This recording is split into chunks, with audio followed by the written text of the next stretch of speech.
A very warm welcome to all of you in the second edition of Dr. Circle HealthCast.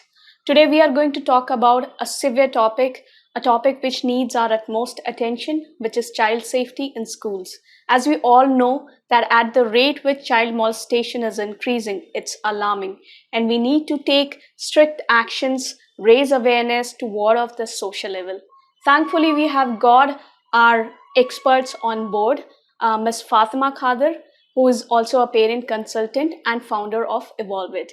So she'll take on your questions from now on. Our second esteemed guest is Mr. Rajiv Chandrasekhar, who is also a member of Parliament, Rajya Sabha, and technology entrepreneur from Bangalore. He is possibly the MP with strongest social conscience in Parliament and has been a strong advocate of economic reforms, government reforms, and of course,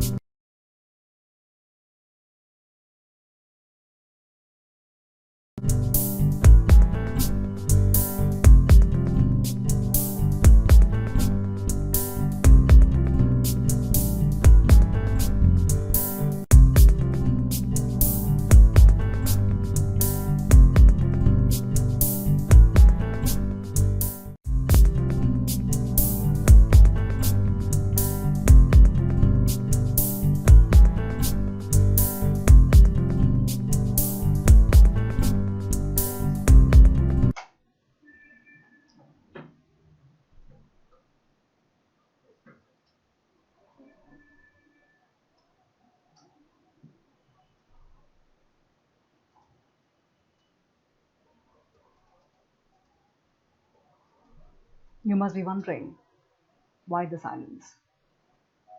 Not a lot of silence comes with questions as, has Fatima actually forgotten what she wanted to say? Is she nervous? She's not prepared? There are some silences that comes with a lot of pain and a lot of shame. Today, Evolved, in association with Dr. Circle and Shiroz, joined together to break that silence, to probably look at understanding shame from a different perspective and looking at and talking about child safety in the schools. I'm a parent consultant, mother of two beautiful girls, and today I'm wanting to break that silence of confessing that I was abused as a child. I remember when I was abused, I was about 7, 8 years old. I clearly remember everything. I clearly can see the open cabinets, the doors, the toys all over the place. I remember everything. I remember each and every word that my abuser told me. I remember how it made me feel. I wasn't abused by someone who was walking on the street. I wasn't abused by people I don't know. I was actually abused by someone who lived with me, or I lived with them. Someone who I thought that I can trust. Someone I believe is a person who will protect me, who will save me, because my abuser told me that he loves me. But it was just a matter of time that I realized that what I found or what I believed about being loved and cared for was not the way that the abuser looked at me. That left me with a lot of pain. It's taken me years. It's been 30 years and I still remember each and every moment. I remember my abuser telling me, do not share this with anybody. It's our little secret. And if you say, and if you share this, then no one's going to believe you. And you know what? Somewhere I believed my abuser. I thought, no one's going to believe me. I remember my second abuser. I love you. I care for you. I know you don't have friends. I know you have no one to talk to, but I'm there for you. I know exactly how it feels when you have no one to be with you. I know exactly how it feels when your parents don't understand you. I know it. I can feel your pain. That's what my abuser told me. It's just a matter of time that it got transformed into a relationship which I thought was a caring one, into a relationship which actually threatened me. He told me that if you tell this to anyone, then I'm going to tell everybody else that you were a part of it. I'm going to tell everybody that you enjoyed it. I'm going to tell everybody that this is what you wanted. Shame. If we had to look at what sexual abuse is all about and redefining it, because I know in the book sexual abuse is when an adult or an older person or a more powerful person actually uses power to use the child for their own sexual gratification. I know it and I understand it, and somewhere I believe it. But for me, sexual abuse is more than that. It's emotional seduction. It's sexual seduction. It's about how this abuser uses, manipulates, calculates, strategically, purposefully, bonding with the child, engaging with the child, to somewhere make that child believe that I am there for you, and then using that child for their own sexual needs. It's more of an emotional seduction. That's what I believe. We as parents today talk about incidents where someone is touching, probably while walking on the road. We're afraid about what's going to happen if my child is going to a school. We're always focusing on that one-off session, that one-off act, that situation, that circumstances. Yes, we need to worry about it. But what we really need to worry about and be concerned is that a lot of abuse actually happens at home by people who children know. Because a lot of times, more than the act, more than what really is happening at that point of time, what damages the child is the fact that his relationship, is the fact that his self-worthy is completely broken down to a place where he may take years to sum up, to probably get out of it and heal. How do these sexual abusers actually work? Where does this sexual abuse actually happen? Parents who come to me and said, "Ma'am, what do I do? Schools are not safe anymore. I really don't know. It scares me when I hear stories about my children getting sexually abused by people. I don't know what to do. What is it I can do to protect my child? Please tell me." And the answer actually lies with the relationship that a parent builds with their child. Now, I'm going to give you an example from my own experience. I have a 15-year-old girl, and when she was about 12 years old, of course, being an aware and a conscious parent, I spoke about body, I spoke about relationship, I spoke about the importance of personal space to my children. And I knew that it is very, very important that they understand how is it that they need to work and how is it that they need to function in a group of people. So I was talking about it from the beginning to my children. And it so happened that in one of the weddings, my child had experienced an unpleasant experience. And I was standing at that wedding talking to somebody else. My child comes up to me. In fact, I could hear her at the background. I remember her, I could overhear, because she was with a cousin. And she said, the cousin was telling my daughter, "Don't tell this to anybody. Shh. Your mom's going to shout at you. She's going to blame you. Don't tell this to anybody." And my daughter, very innocently, she had absolutely no expression on the face. She came up to me. And I remember telling her, in fact, before that, said, "No, I'm going to tell my mom." She came up to me and she said, "Mom, you know what? That man over there touched my breast." And trust me, she had no expression on her face. That's when I knew what I needed to do. If we have to, as parents and even educators, ask who is a safe child. I did that. I did that exercise with my 8-year-old. I went up to her and asked her, "Baby, what is being safe all about? When is it that you feel safe?" And my child, my 8-year-old girl, actually told me that, "Mom, I feel safe when I am with people who truly love me, who care for me. I feel safe when I'm in your arms." The second thing that she said was that, "Mom, I feel safe when people don't hurt me." Of course, she had her own stories about how her sister hurts her and, a lot of stories added to that. But she said, "I feel safe when people don't hurt me. I don't get hurt." The third thing that she said, which actually answered my question, is, "Mom, I feel safe when I can come to you, when I can run to you and tell you everything that's going on in my life, the way it is I am experiencing it, the way I see it, the way I hear it. When I come and tell that to you, it relieves me, it frees me. I feel safe." Because safe is just that.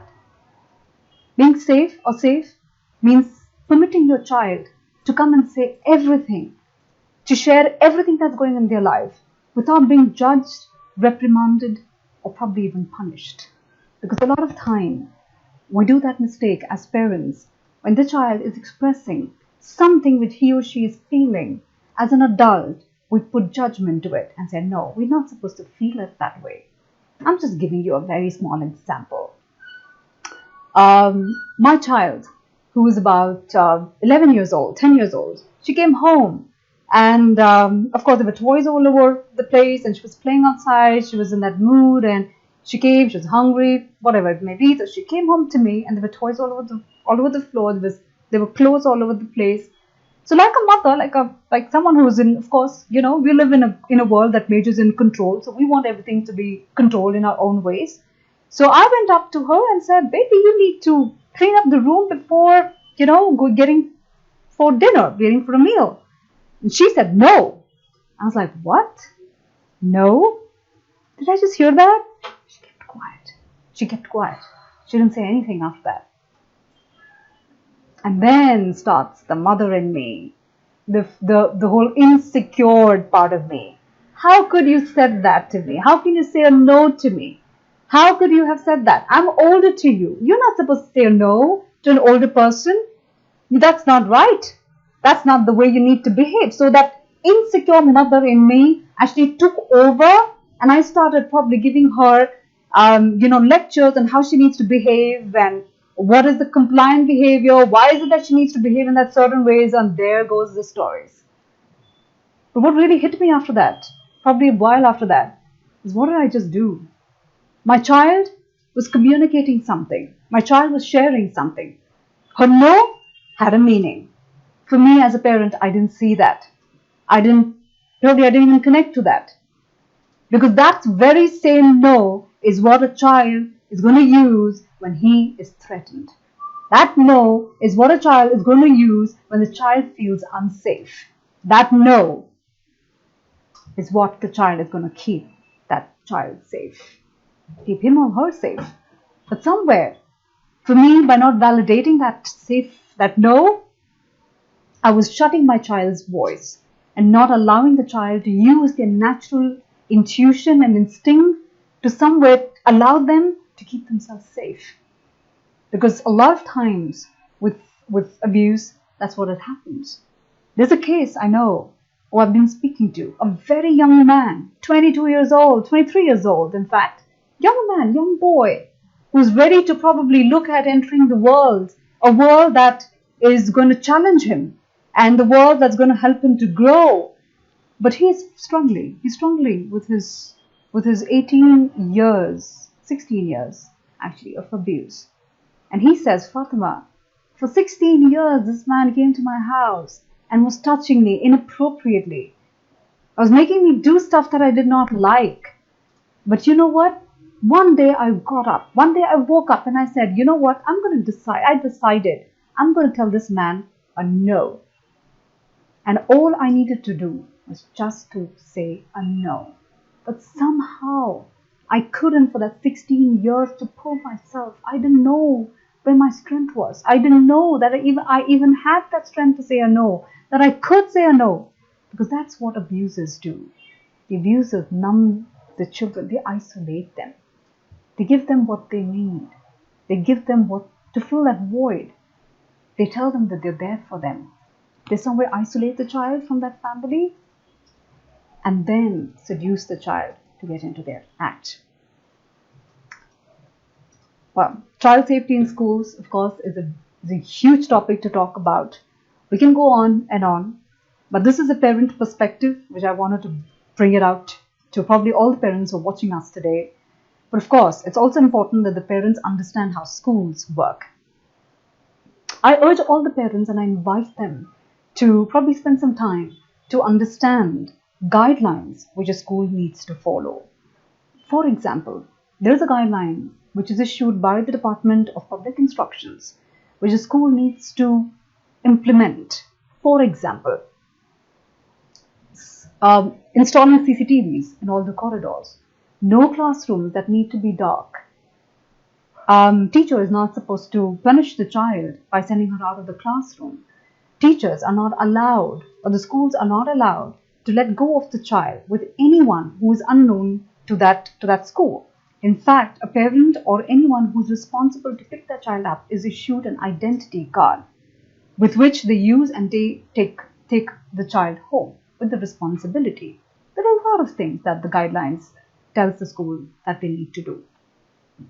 It's also been said that each school needs to appoint a protection officer. They're supposed to have a child safety protection committee and a protection officer, or probably a counselor who's looking and who's communicating, who's educating the children and talking to them and taking care of all the such instances that probably will question the safety of the children. I'm here talking about sexual abuse. I also invite the parents to look and read through the POSCO Act. The POSCO Act, which was, of course, established in 2012, gives a very clear idea of how the law sees the sexual abuse and the abusers and offences. Of course, it's very clearly defined as penetrative act, penetrative assault, non-penetrative assault, aggravated penetrative assault, sexual harassments. It clearly defines what needs to be done in case you feel that a child is being abused or probably is somewhere or have a feeling that it could be abused. All you need to do is to approach a district protection officer. So you need to know who your district protection officer is, or probably you can just go to your police station and you can tell them that I feel that this is something that may happen. So what is lacking today probably is for parents is to go through all the guidelines, go through all the instructions that have been given by the public department, public instruction department. Go through it, understand what needs to be done. And it's really sad because a lot of times the parents and the schools work very differently from each other. The schools are trying their best to keep the child safe, especially now, and the homes are somewhere looking at how is it that I can keep my child safe in schools. But what you need to do is probably collaborate with schools, work with schools, because it is just not the duty of the schools to keep the child safe. It is your duty. It is my duty. Probably it's the duty of everybody who is responsible for holding this session. We all need together, join together, collaborate to make things work. So work with your schools, engage with your schools. Ask the school, what is your child protection plan? How is it that I can join in? What is it that I can do? I know of schools where parents actually volunteer. They stand at the corridors to ensure that the children are safe.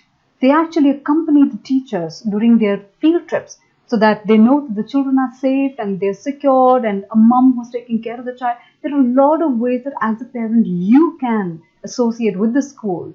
Because we are somewhere at a place where I know a lot of parents are very upset. They come back and say, no, the child is not safe at the school. I don't know what to do. They're so careless. But you know what? We can always complain. We can always talk about things that probably is not helping us. We need to take responsibility. So engage with your schools, collaborate with them, ask them, sit with the principal, sit with the vice principal, and you will know that they're not such bad people. I work with schools. That's how I know. And schools have their own stories. Schools also need your help. They want you to be a part of it. They want you to collaborate with them. They want you to help them. So please go ahead and try to understand what is it and how is it that you can be a part of this protection. Because safety is not only your responsibility as a parent, but safety is a responsibility of a community. We all need to engage to keep our children safe.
Just let me know when I need to start. Adults, they don't have sex with the adults. Whereas the child molesters are people, normal people, your dudwalas, your drivers, your extended family members, teachers, parents. I don't know, a lot of times it's parents. They're the people who can have sex with adults, but they're also someone who is wants to build a sexual relationship with children at the same time. They engage with children so that they can satisfy their sexual abuse. So they're not someone. They're not pedophiles. Most of sexual molesters are not pedophiles. They are someone who are very normal people. They have families, and they are someone who's also engaging at that level. Of course, pedophile is a clinical disorder, pedophilia, so there's something really wrong with them. But most of the child abusers, no, there's nothing wrong with them. There's another question that parent asked me. Who are more abused? Girls? I feel girls are more abused. That's what she said. Are the girls more abused? Well, stats actually reveals a very different story. According to Ministry of Women and Child Development, 51.94% of boys are actually sexually abused. It's not the case. According to 12,447 children who were a part of the study, and the stats actually says that 53% of them reported to somewhere have experienced some form of an abuse, from where 21% were actually a serious one. So those are the stats. So that means somewhere we feel that it's only the girls and not the boys. The boys can go out and play. The girls need to be more protected. No. In fact, there are a lot of times that the boys are more abused than the girls. So who's a vulnerable child? So who's that child where the abuser is actually looking for? Who is that child who's more vulnerable to the abuse? Now let me talk about it from my experience. The abuser is very clever, very manipulative. He's not going to get hold of a child who's bubbly and shouting and moving around and saying, Mom, he did this. Mom, she did that. He's not going to get those child. He's not even going to come close to that child. He's actually going to target a child who's very quiet. Someone who's isolated. Someone who lacks communication in the family. A family. In fact, the abusers actually not only study the child, they actually study the family. A family where probably you're not spoken about sexuality, you're not spoken about body. They don't talk about it. A family where the children are taught that respect is what comes before anything else. That means badon ki baat suno. I'm just remembering that movie that I watched, Highway, where Alia said that I was a good girl. I was a good girl. I listened to everything, but I was still abused, because that's what the abusers do. They catch hold of that good girl and they say, you are a good girl.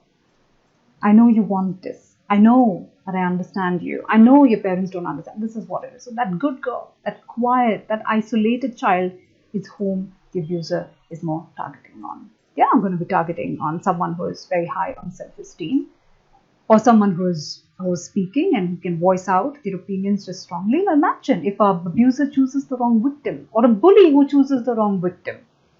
The person who has very strong sense of self and high self-worth and high self-esteem is actually going to say, stop it. Go choose another person, not me. I'm not going to tolerate all this. I'm going to go and tell this to my mom. I know what's happening. And that's what keeps a child more safe, because he himself or she herself has the capability and has been empowered. Because as a parent, if you empower the child with positive affirmations, get the child to feel secure in your own ways and talk to them openly about abuse, they feel that yes, this is something that even I can do, this is something that can happen, and this is how I need to protect myself. So parents, please make sure that you spend that time with your child, connecting, engaging, because if you're not, it could be likely that the abuser is engaging with your child and trying to understand what the child wants, giving him that free hand to come and express what she is or what is going on in her life. Once that liberation, that freedom is given to the child is empowered enough to take care of himself. That's another parent who came and asked me, saying, "Oh, I'm someone who's protecting my child all the time. I have an eye on my child every time. I have someone who's going to be with the child when he goes to the music class. I know when the child is going to the swimming class. I know I have someone who's always looking after the child." But the reality is that we can't protect the child all the time. Yes, we can help him to understand how he needs to protect himself.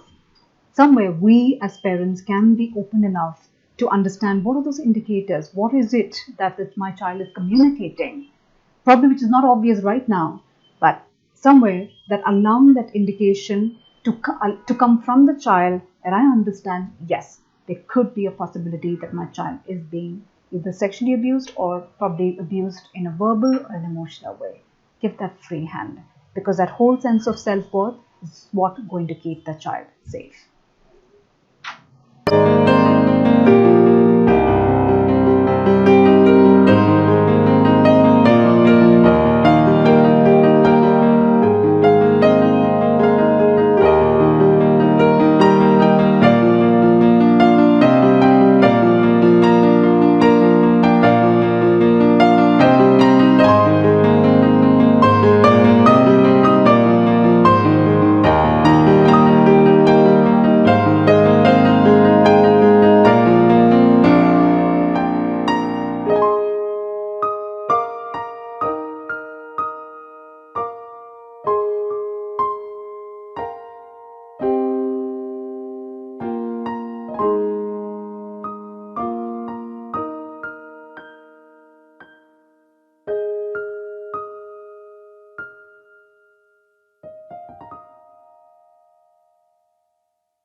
What are the preventive measures for child abuse in schools? I think I've just answered that question. Each school is supposed to be following a guideline which basically looks at keeping the child safe, which means that a teacher is supposed to be with the child to ensure that no one else comes to pick up the child. There are guards that are placed. There's a teacher on the floor. There are CCTVs which are supposed to be on each corridor. The teachers are not supposed to reprimand children or punish them by sending out, not to isolate the children, not to be keeping them alone. In fact, there are schools, according to the guidelines, the schools are not supposed to make the older children sit with the younger children as well. That's the kind of preventive measure that the school needs to take. Now, how much they take is all up to them. I know a lot of schools who are very, very serious about this. In fact, they do not allow any parent without the ID card to enter that school. This is how serious they are. But there are some schools where maybe they may not follow that. So the preventive measures are all listed on the guidelines. So all you need to do is read through it and make sure, if you are a concerned parent, like I said, please question the school. Not in a very threatening or a fearful way, but in a way saying what is it that's been taken? Because the schools are taken, or rather are supposed to be taking those measures to keep those children safe. So you can ask them to share what is the child protection plan and action plan. They have plans for break times, they have plans for games, they have plans for when the child enters the school, because under the law, when the child enters the school, he or she is under the protection of the school. So they need to take care of the child. There's absolutely no excuse when that happens. In fact, there's supposed to be a lady, what do you call that, Aya, who's supposed to be standing outside the girls and boys toilet needs to be separate. So a lot of things that's written on it. I probably suggest that all of you can read through that and understand, so that you get a clarity of what the preventive measures are to be taken in a school.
Signs and symptoms of child abuse in schools.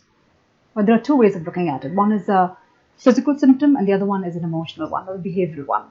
The physical symptoms would be bruises on the hand, or bruises on the genitals, the vagina, the penis, and that could be one ways of looking at it. What needs to be paid more attention is on the behavioral aspect of it. A child, if you notice, is probably very, very bubbly, sort of a kind of a person, and is not now wanting to interact with anybody, is socially withdrawing, or probably is someone who I know who is sucking the thumb. It's a small child who starts to, suck the thumb, or always very watchful, very scared, someone who is always not very open to doing things, seems to be in that state of fear most of the time. Someone who probably stops eating, who used to have a good appetite and just suddenly stops eating. I know of an individual who either, it could be the extreme behaviors, either the child actually covers the whole body up. I mean, he wears layering. He wears clothes and overclothes. So he wears a shirt, he wears a pullover, he wears a shirt again. So that's called layering. And the reason why a child does that is because he's somewhere protecting himself. So it could be that, or it could be very, provocative kind of a dress. Suddenly you see that the child is opening up. So that extreme behavior is something that needs to be watchful at the same time.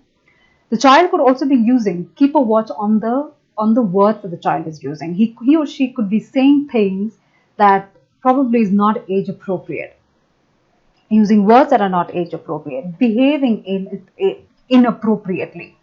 I know a lot of people, a lot of child who, when abused, is also doing the same thing with the other child as well, very unknowingly. I mean, they really don't know what's happening, but they do that. So it's good to keep a watch on all any kind of these behavioral issues. Of course, physical would be very, very evident. So you'll see injuries, bruises, and maybe a child is covering that bruise. So just be watchful about all these. So if there's any extreme behavior, you see that the child was not doing this at all and now suddenly is doing it, I think that is something that you need to be keeping aware of. One also could be if it's in terms of bullying, or if it's kind of an abuse, any form of an abuse that's happening, could be verbal or sexual abuse that's happening in school. Then of course the obvious reason would be, I don't want to go to school. I hate that. I don't want that teacher. I don't like the coach. I don't want to join those tennis classes. Probably could mean that the child is not enjoying the activity, could mean that, or it could also mean that there is something beyond what the child is saying. So do not force the child. Engage with the children and ask, why is it that you don't want to go to that tennis class? Why is it that uncle is not good? That uncle is not good. That coach I don't like. Mom, I don't like that coach. I like football, but I don't like that coach. So communication like that probably will help you to understand what are those symptoms and what are those signs that probably will, you may need to then look at probing a little more to understand what kind of abuse the child is facing. And of course, one of the reasons, one of the symptoms also is sleepless nights, nightmares, sleepless nights. Just be aware of that. Bedwetting. Many children, because of the fear and because of that abuse, they have bedwetting at the same time. So just be aware of the signs. If you see that it's extreme, then I think it's time that you report it to a counselor or an expert who will then assess and will come to understand, or will give you an understanding or an evaluation that could be that this is the form of abuse. It need not be sexual abuse. It could be a verbal, it could be an emotional, or it could be a sexual. So that evaluation needs to be done.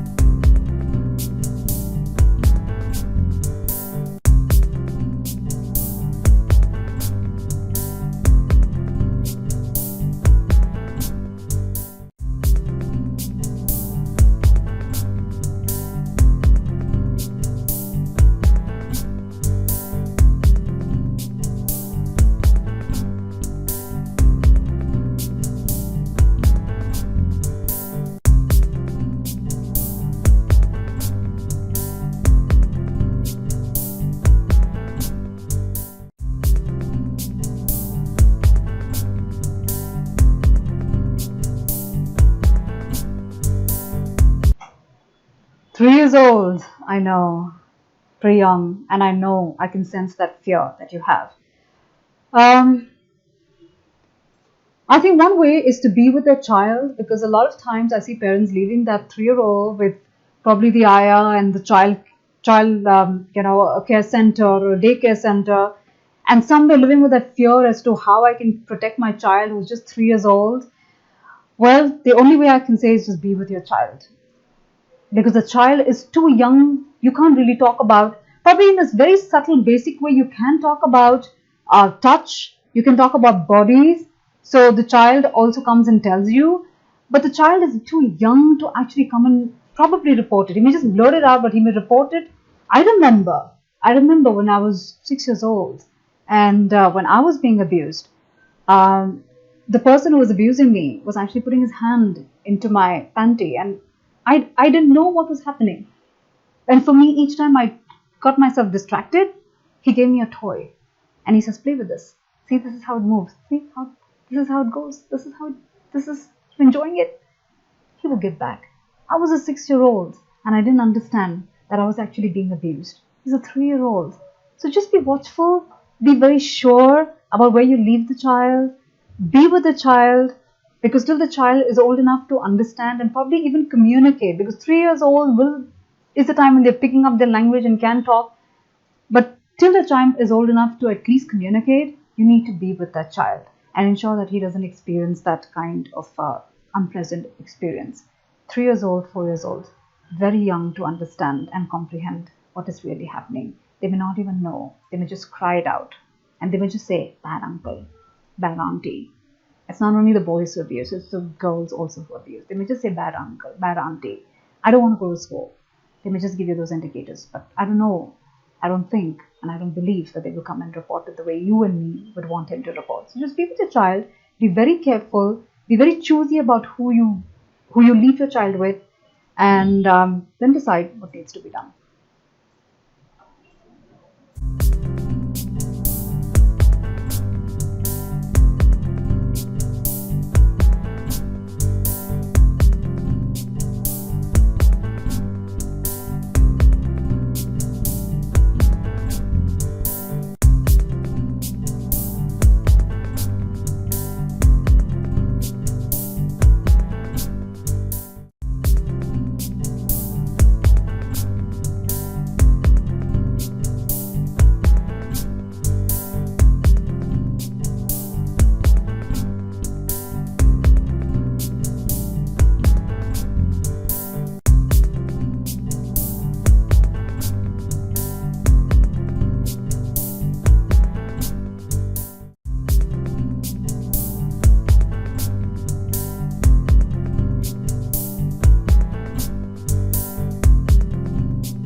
Shakti, there are 2 points that I got from your question. One is rating of schools which are safe and staff verified. Now, let me tell you that schools, as a part of that policy that I was talking about, by the Department of Public Instructions, are supposed to verify all the staff workers, teachers. The background verification needs to be done by the police. And in fact, the police needs to keep a record of all the people who are working in that school.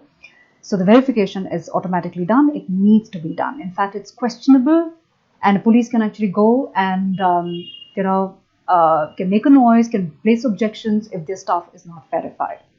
Is there a rating of some sort which tells you whether the school is safe or not? I wouldn't want to go for that rating because I really know how these ratings actually work. I wouldn't want to go for that rating. In fact, the best way for you to find out is to visit the school yourself. See how you feel about it. Go with your intuition. See if those principals and teachers, if they're engaging with you, if they're communicating with you, if they're open with their action policies. Ask them. Ask them how is it that the children are safe? What happens if my child wants to go to the toilet? What do you do? If my child wants to go out and play? And then who's the people who are going to be keeping a watch on him? Ask those questions to them. Because I think those are the better ways to find out if the schools are safe than actually going with ratings. I wouldn't recommend that at all. See how you feel. Just like the way the child is intuitively, feeling whether he's in a safe environment or not in a safe environment, you can feel that as well as a parent. Just go ahead and feel that. See if that is happening. Because if the school is not giving you that information and telling you in a very transparent way that this is how I keep our children safe, then probably you need to think about it.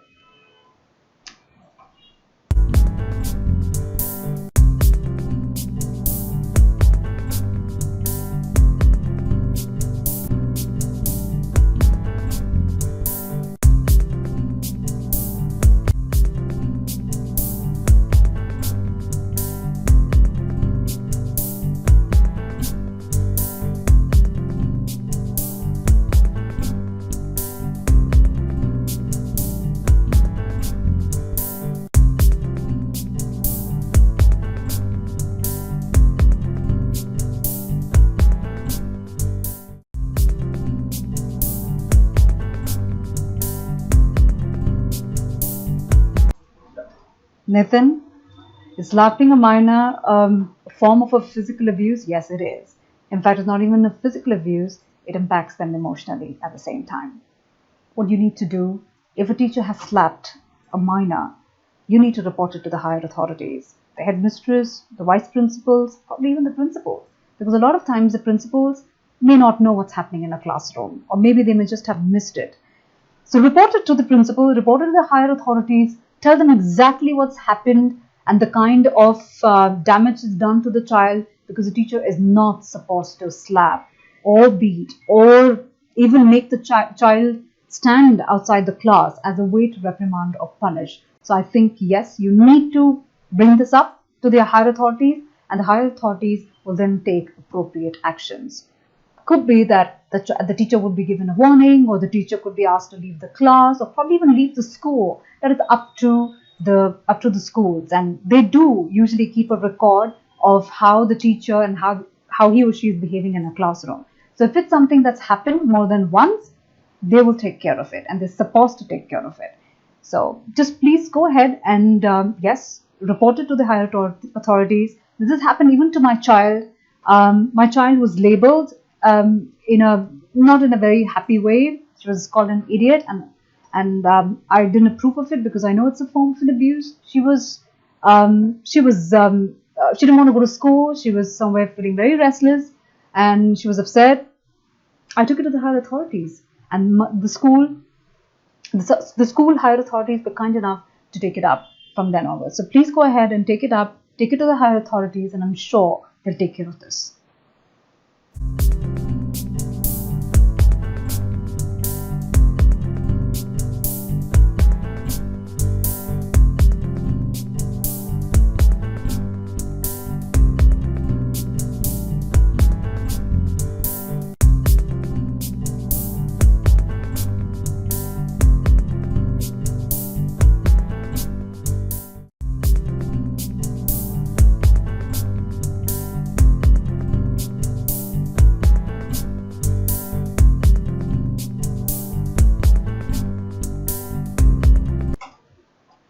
How to teach children about private parts? Well, I've seen a lot of parents. They talk from the eyes. They say, this is the forehead, this is the eyes, this is the nose, this is the lips, and then suddenly they move to the tummy. Somewhere, if you are not teaching the child about their own private parts, then that part seems to be invisible for the child. So teach them about it just the way you teach them about the eyes and the ears and the nose. Just teach them the way it is and tell them that this is your eyes, this is your nose, this is your mouth. If you do not want to really label, because we as parents are, conditioned not to really talk about our vagina or the penis, and we're a little uncomfortable with naming our own private parts, and we've not been taught that way. If you are uncomfortable, then please you can tell them it's your private part. It is something which is private for you. This is your parts. Try and avoid things like flower or punnus or kinnus. I don't know what all parents they put their names as, nicknames for it, or names that are not even associated with it. Because what happens is that the child, if is being inappropriately touched in the private parts, he's going to come to the counselor and say, you know what, ma'am, this guy touched my flower. And the counselor would not even know. So keep a name which everybody understands, in a way that if he goes and says, that this uncle is touching my private parts, then the counselor will be able to understand what the child actually means. So the best way to do that is, as a matter of fact, just go ahead, talk about it, name when you're teaching the child about the other parts of the body, talk to them about that. This is your butt, this is your breast, and this is your private part. If you are not comfortable, it's fine. Just call it a private part. Don't give it names that are probably not even associated with it. The next question, I guess, was how do you ensure child safety? And when the child, this is what I have understood. How do you ensure child safety when he or she is touched on the private parts? Well, if you orient your child about their body parts in a matter-of-fact way, they will come back to you and say, you know what, mom, this uncle touched my penis. This uncle was playing with my thigh, or this uncle put his hand, or auntie put his hand on my thigh. They will come and say it just the way they're experiencing it. Like I said, a safe child is someone who is permitted and allowed to come and say things the way they are without being judged, because they know that if they come and say that to you, you're not going to either ridicule it or push it away or not agree to it and not believe them. So believe them. So as you talk about it and you orient them about their bodies, if the child is about 6, 7, 8 years old, will come and report it, just like the way my child came and reported. Mom, this man was touching my breast. She just came and reported. So I think then you will know what you need to do. But the best way is somewhere to include the private parts as a way to orient, because the way the child looks at or understands the body is extremely important in the way he keeps his body safe.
5 years old, throwing tantrums, don't know if it's normal or probably it is something which is because of being ill-treated. Yeah, it's a good question. The only way you can find out, 2 years old, too young, but a 5-year-old probably can be engaged into a conversation. Engage with a conversation. Because a lot of times children have their own stories and their own ways of talking about that story. Why is it that I wonder why. Come from the state of wonder. I wonder why that you cry and you roll on the ground when I say no for something. It's very important for me to understand under what context that the tantrum has happened. But I'm just assuming a lot of stuff right now.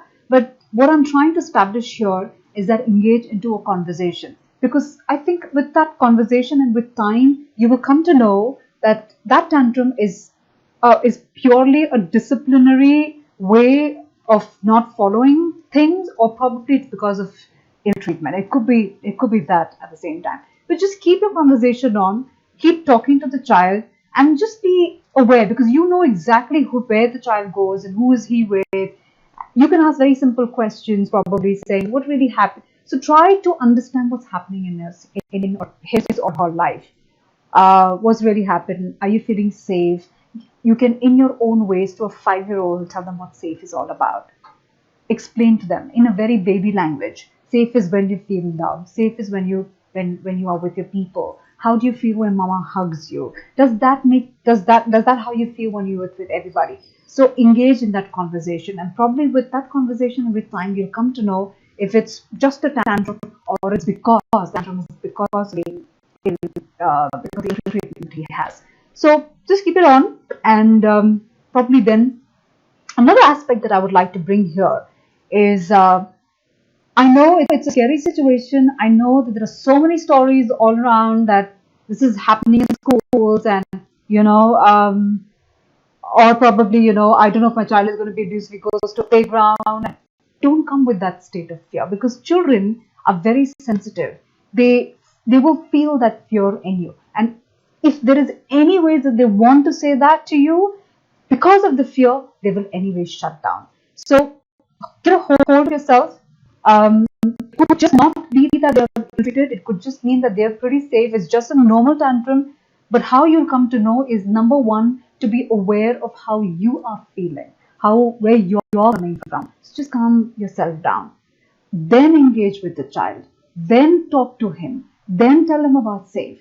Maybe the child will then give you an indication that maybe I am not safe, and that could be the time when you can start asking things. What is it? Why? Where? Does this person hit you? Does this person come close to you? Does this person put his hands up? I don't know. He could give you a lot of ways of it. Just engage in that meaningful conversation, because that's really going to help for you to understand.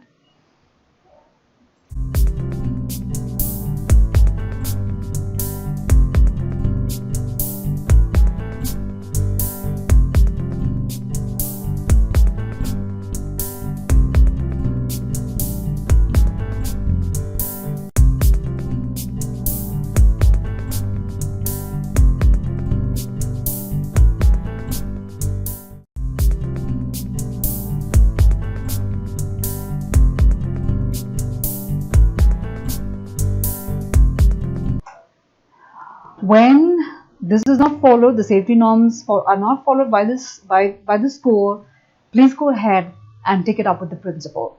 In fact, every school is supposed to appoint a child protection officer, or probably a counselor. Go ahead, choose the person, the highest authorities, go and talk to them, saying this is the norm and this is not being followed. Why is it so? Probably in some way you can help them out. But yes, it's a good question, and if you feel that it's not being followed, you have every right to go and ask that question, but not in a way that is fearfully getting them, but in a way saying, I feel that this is not being followed. I'm a concerned parent. I wonder why this is not happening. Can you give me an explanation? Please go ahead and talk to the principal. In some cases, you can even talk to the headmistress or the primary school principal or the coordinator, but keep the conversation on. Keep asking them.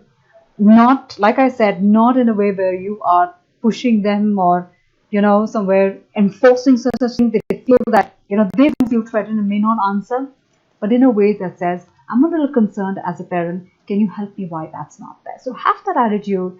Go and talk to the principal about it, and I'm sure he'll have a valid questions. Or probably if he's not doing it, then they will start doing it, because a lot of times schools don't not because they want to do it, but because they feel, yeah, it's just more relaxed. We are in a place where, we're in a country where I see a lot of attitude with people saying, hey, chalta hai, So a couple of times we don't really take that seriously, but if you do questions, probably there are times where, or there is a way that they can take this up seriously. So please go ahead and report it to the principal.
What can we learn from developed countries about how they handle child abuse? Well, as far as I know, a lot of these countries do only one thing, very simple.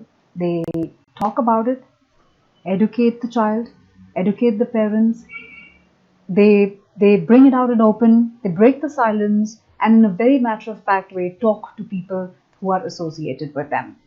So the more you talk about it, I think that's a simple practice that you can pick it up from any developed nations. As far as I know, there's a lot of information, there's a lot of talk that goes out on it, very openly, educate them.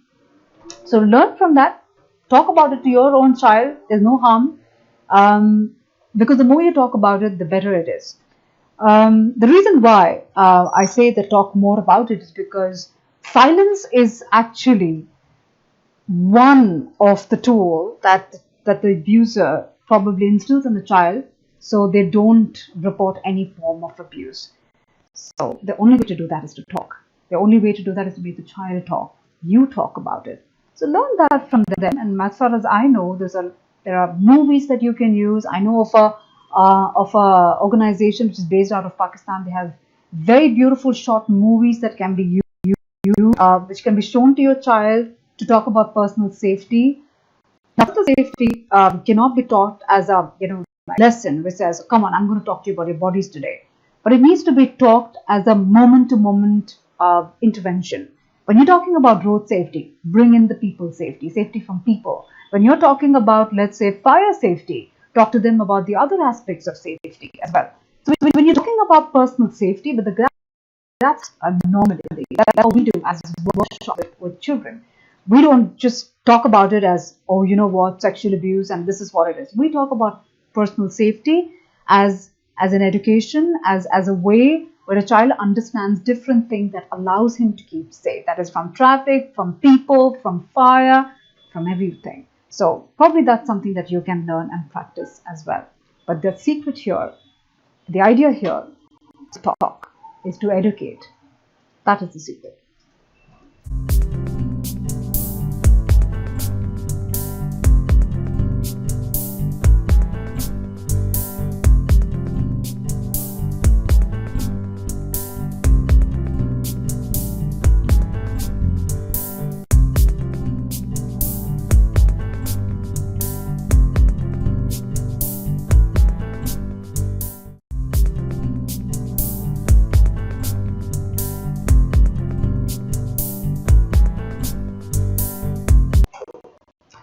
How to ensure child safety in daycare? Well, daycares also need to follow the policies which has been issued, the guidelines, and somewhere if you feel that they're not following it, either you question them or probably then decide what you need to do.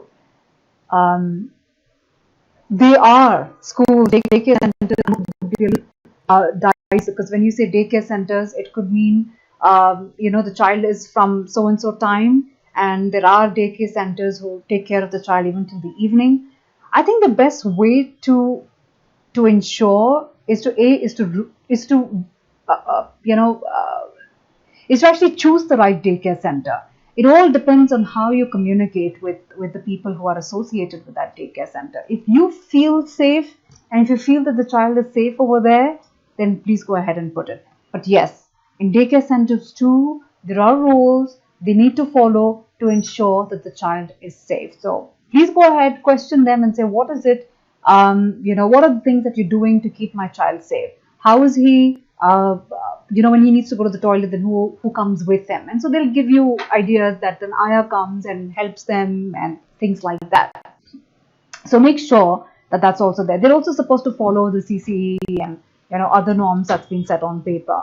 So make sure that's being followed, because that's the only way that you can ensure the child is safe in that daycare center. But most importantly, personally, if you feel, go with your intuition, because if you don't have that communication and that relationship with that daycare center, with their transparent, like I said, about what's happening, and you don't feel that, then I think you need to then decide probably if that daycare center is safe for the child or not. Just go with your intuition and ensure that things that need to be placed is placed in that, and you get a report of what's happening in that school. Hi, I am Dr. Rami Dakshini and I am your spirit. I am Dr. Anil Kawat and I am your strength. I am Fathima Khader and I am your guide. Hi, I am Dr. Harun Rashid. I am your guardian. Hi, I am Sangamitra and I am your relief. I am Dr. Prasad Chandra. I'll be your caretaker. Hi, I'm Anupama Menon and I am your reflection. I am Dr. Shrikar and I am your friend. Hi, I am Dr. Kumaresh and I am your well-wisher. Hi, I am Dilip Patel and I am your conscience keeper. Hi, I am Edwina. I am your insight. Hi, I am Dr. Srivat Bharadwaj and I am your smile.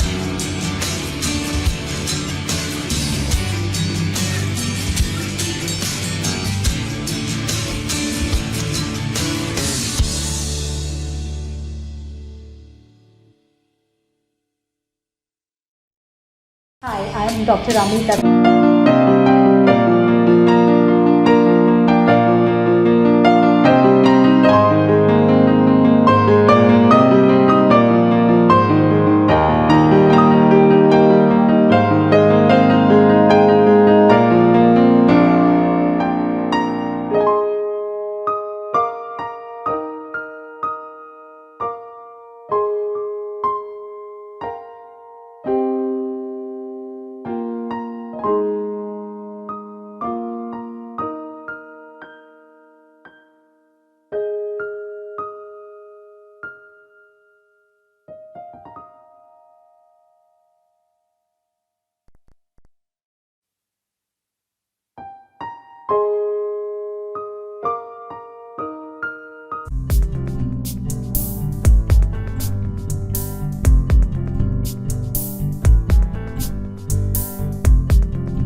Suspecting a foul play?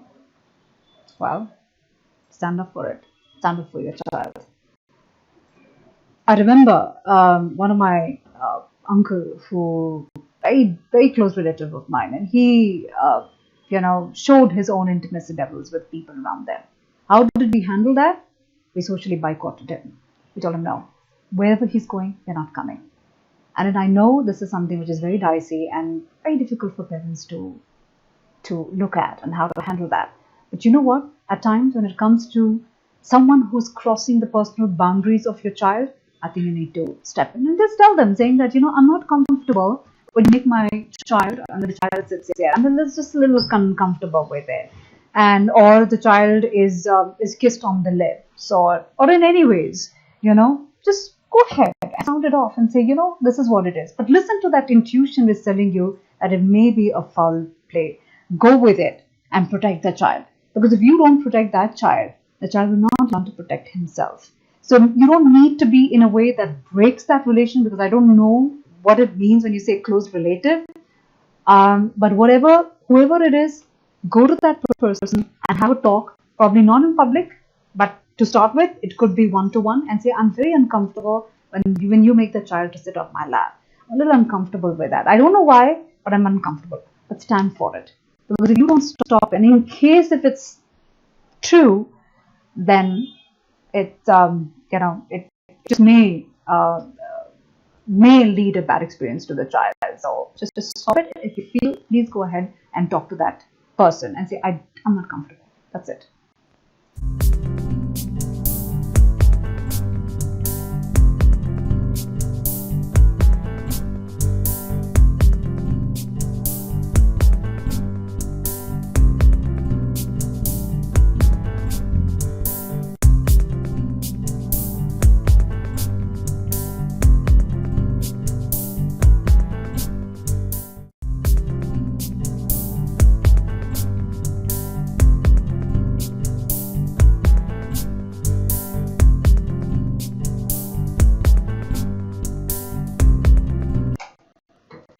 Our first question to you is, does a teacher know that the child was abused? Because a lot of times teachers are not aware, and they don't know how to handle situations because they don't know if the child has been abused or not. I don't know if that's the case, but if the teacher knows about it, then the teacher has to be extremely sensitive, soft, gentle with that child, and somewhere engage with the child, build that relationship. So that whole empathy, that relationship is something that a teacher needs to establish with the child, and somewhere look at the child very different from his behavior. If he's rebelling, don't focus too much on his rebellion. Focus on the pain that the child might do. But a lot of times the teachers are not, I wouldn't say are not trained enough to look at handling intense, emotional trauma that a child is going. So it's good to keep a counselor, and somewhere good to keep the teacher informed about the counseling that's happening, and so that the teacher also knows how she needs to behave, and that she does not need to focus on that aggressive behavior of the child. If the child is rebelling, don't focus on that. You can keep that aside, but the teacher also knows that she has to somewhere focus on the emotion side of the child. So keep the child, I'm just assuming that the teacher does not know, but keep the teacher informed about it, and the teacher needs to be extremely sensitive, extremely empathetic, connect with the child from the heart, and tell the child that it's okay. So that's what the teacher needs to do.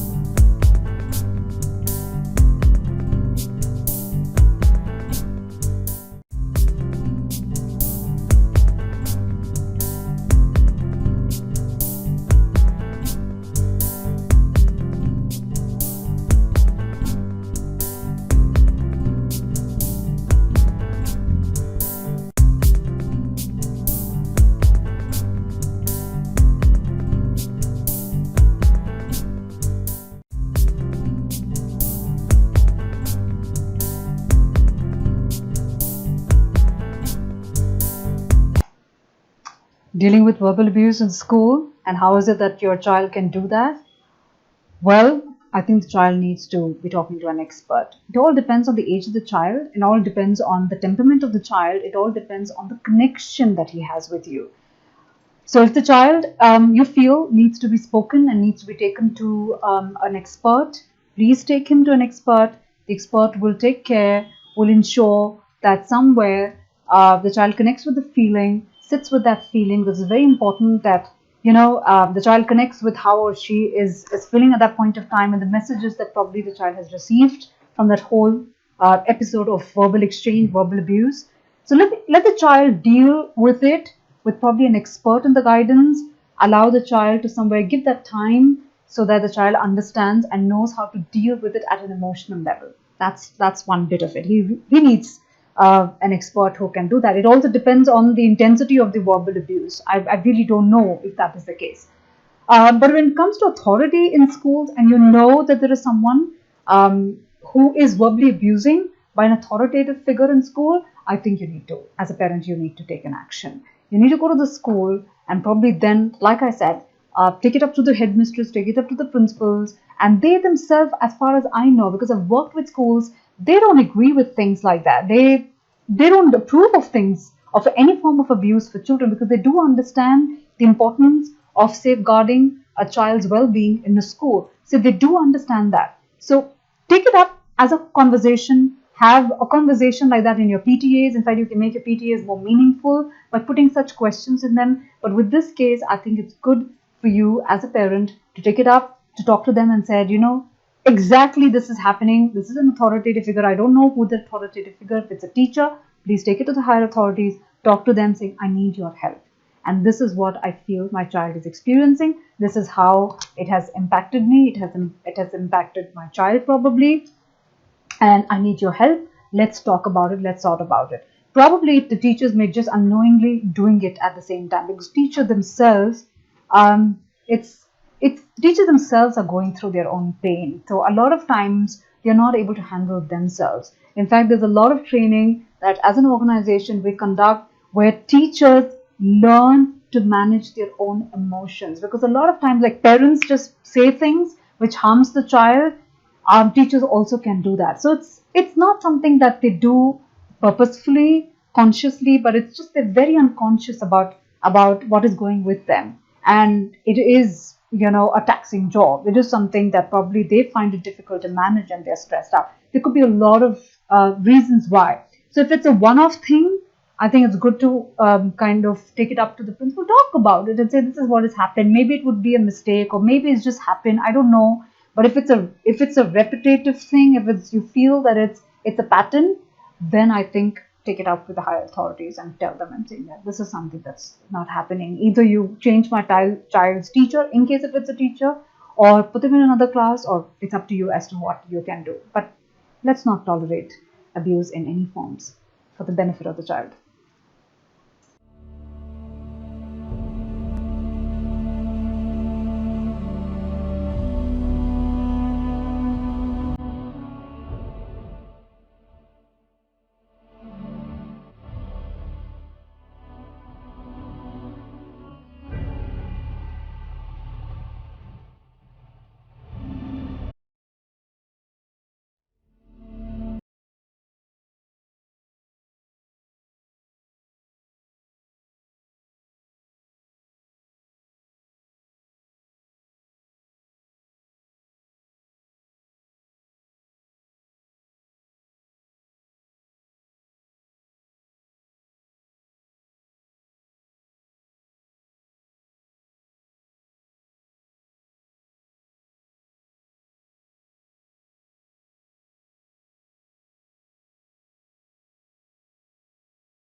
Child safety, again, like I said, a big topic for us to talk about.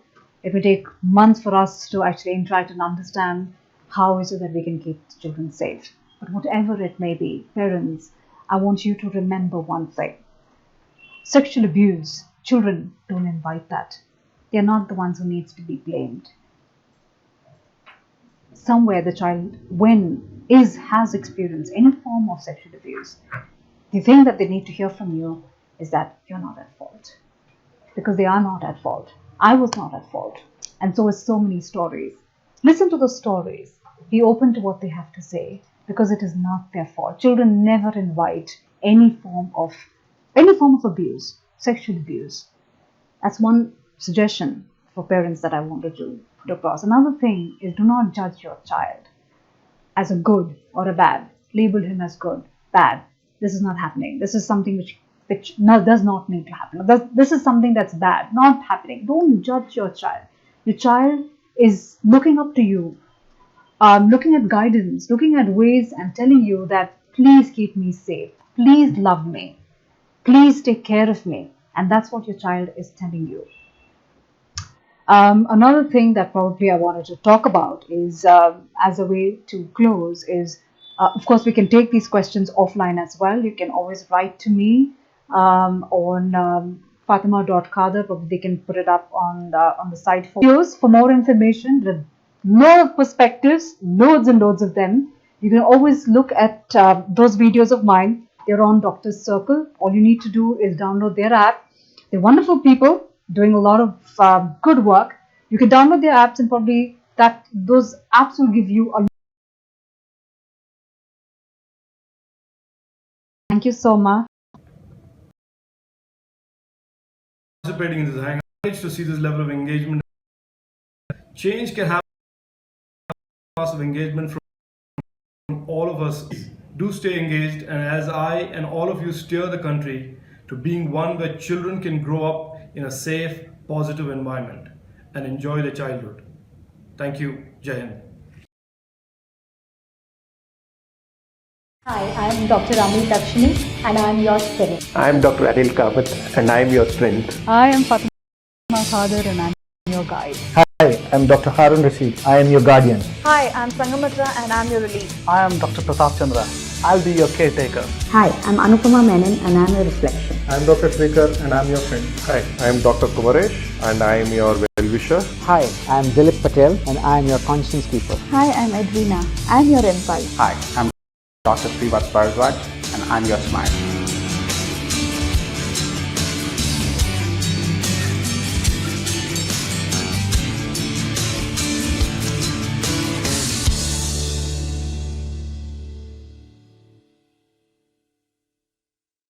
Thank you so much for participating in our live hangout. More videos on child sexual abuse on our app, which is also available in Play Store, or you can download it from drcl.in/app. Thank you so much for participating in our live hangout. In case you have missed out something, you can find more videos on child sexual abuse on our app, which is also available in Play Store, or you can download it from drcl.in/app.